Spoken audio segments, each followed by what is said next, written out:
Hello, this is a rare tropical update from the Yellow Vest. I don't do this a lot, but I do want to do this because of the current situation that is going on with Dorian and the fact that I live in the Carolinas. And much like last year with Florence, I feel like a lot of what you see from the National Weather Service is misleading, not necessarily saying they're wrong or their one thing is that they don't put out the forecast for a week and more than a week and a half out, which is probably on good merit. Anyways, a lot of YouTube weather updates you'll see, they talk about a lot of things. One thing they talk about is you're gonna see a hurricane that comes, and actually, this is not Dorian, this is another system. You're going to see a hurricane. Dorian's right about here, and then they're saying it's going to bam. That's what the national. It's going to pinwheel around the low that's right here, and you're going to see Dorian right here. It's going to come up and it's going to do a number like this, which is all most likely could happen. I'm going to lay out a scenario where this happens. It doesn't actually make landfall to Florida. It rides up and cuts, riding the coast a lot closer than I had it, and it makes landfall right there where you see it. Now, this is a GFS run. You'll see it on many runs. There is a system out here, and this is where I predicted it'll be somewhere around this. Right here, you'll see this system coming off of Africa. There's actually a little guy right here, and there's this system right here. What you're going to get is a situation where this system, Dorian, is going to be greatly affected by this, because this system is going to affect the high.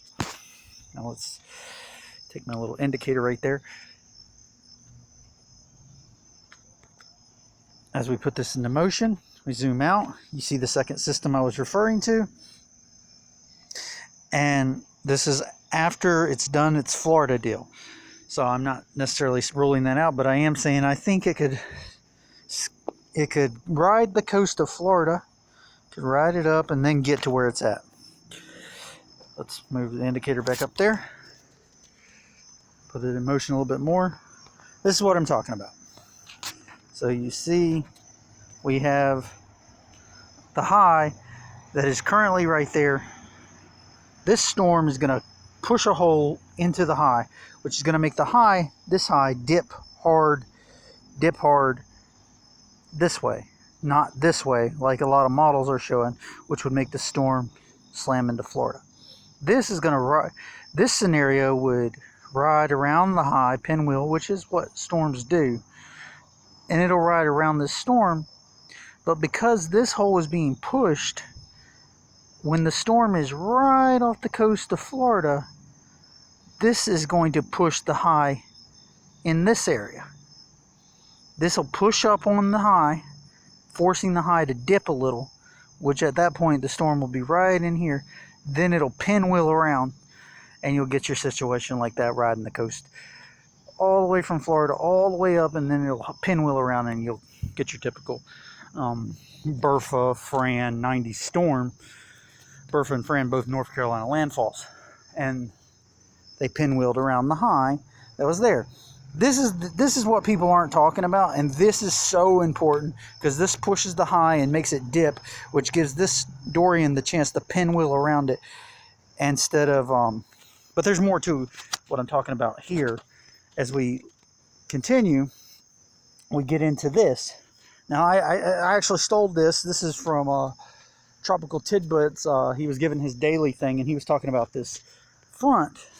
And he was saying that the high, he didn't mention any of the stuff about the other storms, but he did mention how this high, if the storm was to go slower, if Dorian was to slow down, this high will be here. He didn't give an indication of why this high would be in this position. He just said if the storm slowed down. Levi from Tropical Tidbits is awesome at what he does, and I would never take anything away from him. But he just says the high is there if the storm slows down.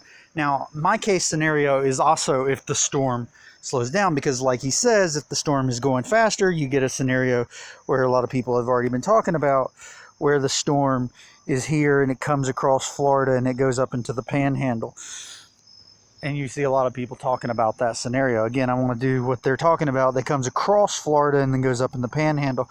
If the storm was going much faster, I messed up there. So the storm is slower. It rides up here and pinwheels around the high. And I'm saying the high will be in the same position as Levi. Levi didn't really give a reason. He's saying it'll be there because this front is going to stall it out and give the storm no option. Well, actually, he still painted a scenario where it goes into Florida, rides the coast, and goes up into North Carolina. I'm not saying that. I think, well, honestly, I riding the spine, which you see a lot of forecast, riding the spine of Florida is definitely a scenario that I can get with a lot more than the one where it goes into the Gulf. I just basically say that's not going to happen. It's not going to come over here because you're going to have this high, whether it dips and it rides the spine or whether it's further out and it causes the storm turns just before it gets to Florida and makes a North Carolina landfall. Because I don't think it's going to make that it's never going to go into, I don't think it's going in the Gulf. I live on Camp Lejeune. You're hearing North Carolina, by the way, eastern North Carolina. You're hearing one of the ospreys fly over here. So I'm just going to let this fly on over. Anyways, we're going to keep on.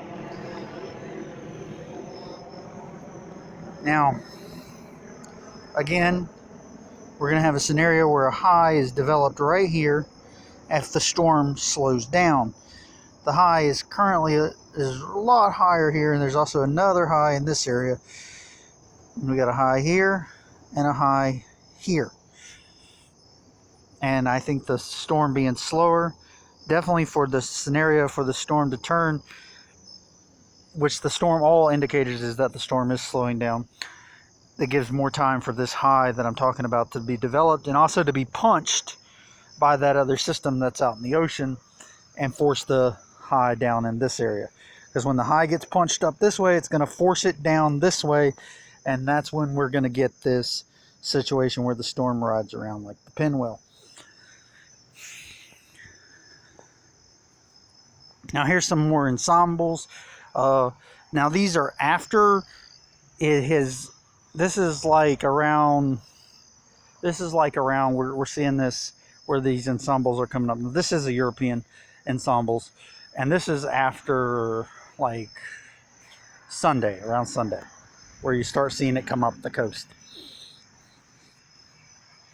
Again, more ensembles. I'm just basically showing here. You do see some in the Gulf bringing it across, doing that, but you do see even the ones that have it riding the spine, they making that turn. I just think even the ones that have it here, your turn's actually going to be a little off the coast. Now, basically, I'm still saying Florida's going to eat it, because whether the eye of the storm is right off the coast or on land, Florida's going to eat a storm, because you got a Category 4 tearing through the ocean, 10 miles off. It might as well be on you 10 miles in. But the difference is the storm's power will still be intact when it makes landfall up north. Now, if it makes landfall in Florida and it doesn't dig deep, but it continues and it rides and it's back in and out, in and out, in and out, then you're going to have a situation where you're still going to keep a lot of your intensity. But the more it stays off the Florida coast, the more you're going to get a situation where the storm is intact when it makes landfall up in this area. And I'm saying it's just going to ride the coast, and if there wasn't land there, it would just keep on getting it. But because North Carolina sticks out to the west, that's why it's getting the storm. That's why we've gotten so many in the past. So I painted the scenario. I say the high's right there. Here's some ensembles. Kind of rewind a little bit here. More ensembles. Kind of already talked about this. This is weathernerds.com, where that's coming from. This is one of the GFS models, another GFS model. This is one of the latest runs. And I'm not trying to convince anybody that the storm's not going to go into Florida, because regardless, I don't see a scenario where Florida doesn't get major impacts. I'm only saying, and this doesn't go against what the National Weather Service says. In fact, they got the big bubble right there around Florida.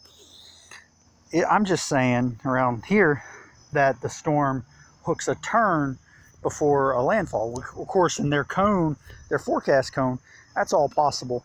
And I'm not going against that. I'm just saying most people are thinking Florida landfall. They only say a landfall as a Cat 4. They don't necessarily say it's going to be Florida, but I mean, the cone implies a lot, but there is a lot of scenarios where if it rode the cone, as time goes on, the cone gets longer. So my scenario can also go along with the National Hurricane Center's projection of their cone. It rides through the farthest edge up north of the cone and then continues on its way to riding the East Coast. Any way you look at it, Florida definitely gets a big deal storm, whether they get a landfall or whether they get a landfall that's not deep. I'm basically just saying I predict them to turn a little bit more before most people are. And there you go. That's the Yellow Vest tropical update.